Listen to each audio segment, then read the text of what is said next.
Welcome to another Indie Dev Showcase, highlighting the many indie games we play here on the channel. If you'd like to submit a game for a future video, please reach out. But otherwise, let's begin.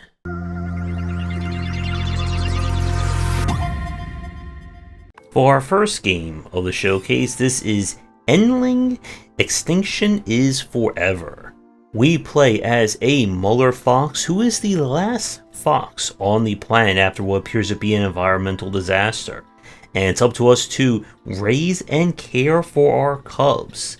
But when one day one of our cubs gets kidnapped by that evil animal known as man, we are going to have to figure out where they went and try and keep everyone alive.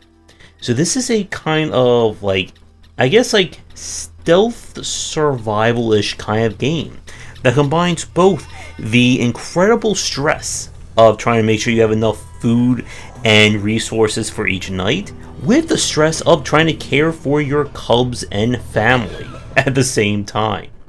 So this game is definitely going to hit you with a lot in the feels. The general gameplay itself, it operates on a day-night cycle. Each day you'll explore the neighboring areas looking for food, keeping your cubs out of danger, and teaching them how to fend for themselves, while avoiding any hunters and other animal threats out there. You'll need to find enough food in order to keep them fed during the night. As you play, story events and quests will come up as you'll search for clues in order to find your missing cub. And if you get into trouble or if you mess up, you could lose other cubs along the way. The game itself has a very striking aesthetic to it, and I really do like the different kind of gameplay here. It is still very much one of those games that it doesn't necessarily tell you exactly what you need to do. You'll need to kind of infer along the way as to what you should be doing, where you can and can't go, and again, all while maintaining and trying to keep your family alive. So if you're not completely stressed out by that and looking for a very engaging story and experience, definitely check out Endling. We now turn to Myth of Mirka. This is a choose-your-own-adventure game.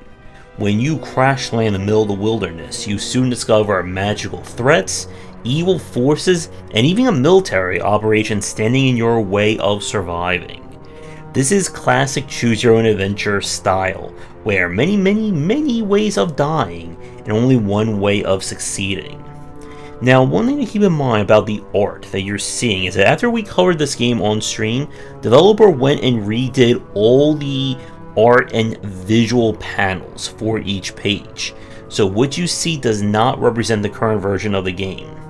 This is definitely one of those no-frills style games. This is not going to be a lengthy experience or one with a lot of variance. This is a choose-your-own-adventure through and through. So if you're looking for something on the short side, then I would definitely check this one out. If our last game was pitched as a choose-your-own-adventure style game, our next one is kind of like an RPG book aesthetic with Fabled Lands. This is a kind of mix of a turn-based RPG, but all told through this style of following a narrative in book form, as you can see here. You'll choose from one of different characters, each with a reason to come to this mysterious chain of islands, and it's going to be up to you to get through them, collect items, resources, and new characters to aid you, and of course survive the nastiness of RNG. So the game itself definitely occupies between being like a book-based exploration and being an actual turn-based RPG. You'll choose where you'll explore, use your resources to buy healing items, new gear, get new followers to help you, and then you'll go out and try and make decisions as to where you'll go next, what quests you want to achieve, etc, etc. Whatever items you bring can help and influence various dice rolls and RNG events. When you get into combat, the game turns into a turn-based RPG, where you'll need to figure out movement and positioning to deal with enemies before they take you out. It's a very interesting combination of designs, and I like the kind of tabletop aesthetic the game has going for it, as well as the detail of the book and the various art in it. With that said, admittedly, I'm not a huge fan of this kind of CRPG. This is definitely for someone who's looking for a game that's as much about role-playing as it is about reading. But if you enjoy kind of classic CRPG design and looking for one where you'll be making as many choices as you will getting into fights, then this is certainly one worth checking out. We now turn to Kokoro Clover Season 1. This is a 2D platformer all told through the aesthetics and pacing of a Saturday morning anime. Kokoro here is a girl who lives in the forest with her magical familiars. But when a mysterious gem makes itself known, she is going to go on a world-spanning adventure to probably save the day and get into Saturday morning shenanigans along the way. Also, lots of dancing going on. So the game itself has both its kind of story or Saturday morning cartoon mode, and then it's just kind of pure stage mode without the story. But the game definitely hits the aesthetic 100% dead on. If you haven't had a chance yet, go to the store page and watch the kind of intro cinematic, and if you don't feel anything or any bit of nostalgia from that, then this is definitely not the game for you. In terms of the general gameplay, we did have some issues with like VSync and tearing. I don't know if they did fix that or if it just had to require some more settings figuring, but the general play felt alright.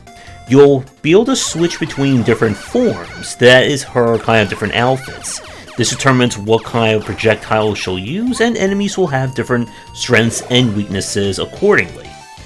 There's also boss battles, summons, and more to go through. And the game itself, again, it really captures this aesthetic brilliantly. It's not going to be the most challenging game you're going to play, but this is definitely a great one for kind of a more low stakes or relaxing platforming action adventure. So if you like platforming, you like anime posing and giant robots, then you definitely want to check this one out. And now for something a lot more advanced, we turn to Affogato. Now this is a demo that we played and may not represent the current version of the game. The kind of main building here is that this is a self-described reversed tower defense. Instead of you playing as the towers trying to stop the enemies, you are essentially the creep, moving around on these various lanes in order to make it across, collect power-ups, resources, and complete secondary objectives, and get to the end of the line. The kind of hook here is that you'll use different tarot cards in order to summon characters. Each character will come with kind of a specific power or ability. One may be better at range shooting, another may be like a tank, but you need to get close to hit enemies, and you'll dictate where they go by changing the arrows on the field. They'll follow the path until they get to another arrow, which you can then move and change accordingly.